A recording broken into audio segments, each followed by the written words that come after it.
Another big trade happened yesterday. Martin Hanzal is now a member of the Minnesota Wild. This was a big trade for a couple of reasons. We're going to break it down in GM mode, do the trade simulation. So Marty Hanzal, ex-Red Deer Rebel, spent his entire career so far with the Arizona Coyotes. Now he is a member of the Minnesota Wild. The trade went down like this. Going to the Minnesota Wild is Marty Hanzal, Ryan White, and a 2017 fourth round pick. Now going to the Coyotes, wait for this, a 2017 first, a 2018 second, and a 2019 conditional pick. As well, they threw in a AHLer. He plays with the Iowa Wild. He's pretty much a nothing player. He was undrafted, but still, that is the official trade. We're going to break it down in the NHL 17 simulation, see how it goes, and then I'll give you my quick thoughts on the deal. Very important note is that Arizona also retains 50%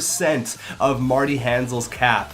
Now, that is a big deal. So Marty Hanzal is listed as an 85 overall player in this GM mode. So him and Ryan White going over to the Minnesota Wild. Grayson Downing is the, I guess, prospect that was also in the deal. So if we send this from Arizona going to the Minnesota Wild, they say absolutely not. We are not about this deal. They're actually upset about this deal. They say your offer is woefully insufficient when I consider the value of what you're asking in return. So the Minnesota Wild want nothing to do with Marty Hanzal in this trade simulation. Now, if we flip the tables, here we go. The Minnesota Wild offering the trade to the Arizona Coyotes. Let's see how this pans out. Also, for the conditional pick, I just went ahead and threw in a sixth because I don't know what the conditions are as of right now. So it's going to be Ryan White, Marty Hanzal. Look at that. I mean, a first, a second. The trade value is very much in the favor of the Arizona Coyotes. So let's see what they say. They say absolutely yes. If I didn't accept this offer, Arizona Coyote fans would call for my resignation. This is a no-brainer to say yes to, and from Arizona's perspective, I would have to agree with them. So having a look at Marty Hanzal's stats, he's not having the greatest year this year, but you really can't blame him because he's playing on the Arizona Coyotes, and like I said, he's played there his entire career after being drafted in 2005. But the thing about Marty Hanzal is he's not going to put you up 80 points, he's not going to be that super flashy guy. He flies under the radar as a really good third, maybe a second line center. Another thing with Marty Hanzal is there's not a lot of players like him, and I'm saying that because of his size. 6'6", 226 pounds. There's not many centermen like this guy. He's big, strong, stands in front of the net. He is a tank. Now, having him played against the Canucks for the past 10 years, I got to see a lot of Marty Hanzal, and I was pretty jealous. He's a hell of a player. He's just so big. He's so strong. That's why I really like Marty Hanzal. There's not many 6'6" centers out there with the skill that this guy has. Now, talking about the return for Marty Hanzal, yes, it's a lot. Did they overpay? Probably, but now are they a legitimate Stanley Cup threat? Absolutely. The Minnesota Wild are a terrifying team right now. There is people who say, they overpaid, and you know what, they're probably right, but just like this guy says, the Wild are going all in. 4 solid centers down the middle after acquiring Hanzal from the Yotes, and this guy also puts it together, says Eric Stahl, Mikko Koivu, and Marty Hanzal are your top 3 centers. That's a whole lot of size down the middle. Good luck, Western Conference.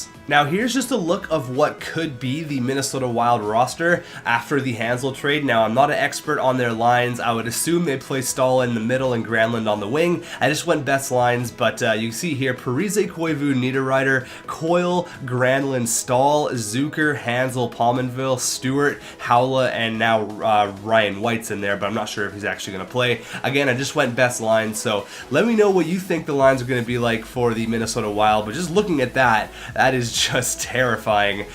They are now a legitimate Stanley Cup presence. You got Devin Dubnyk, one of the best goalies in the world right now, Ryan Suter, Matt Dumba, Jared Spurgeon, and with this just ridiculous offensive core right now, I mean, they were already a phenomenal team. They didn't give up any roster players, and they acquired potentially 2 roster players if they're going to throw Ryan White in the mix. So, yeah, just a scary team over here in Minnesota. Now, like I said, he's been there his entire entire career. This tweet kind of sums it up. Marty Hanzal said it was particularly hard to say goodbye to Shane Doan. He was like a second father to me. He's been helping me since day one. There's an interview right now that went up last night after the Arizona Coyotes game and after he was eventually traded that Shane Doan got pretty choked up and, he wasn't particularly happy about the trade. You could probably find it on Twitter, or I'll probably link it in the description, but that just goes to show, I mean, Shane Doan is the ultimate captain, and to lose a player like Marty Hanzal, he's not very happy about it. But again, that's just the nature of the business. Talking about the future now, Arizona already has one of the best, if not the best, prospect pool in the entire NHL.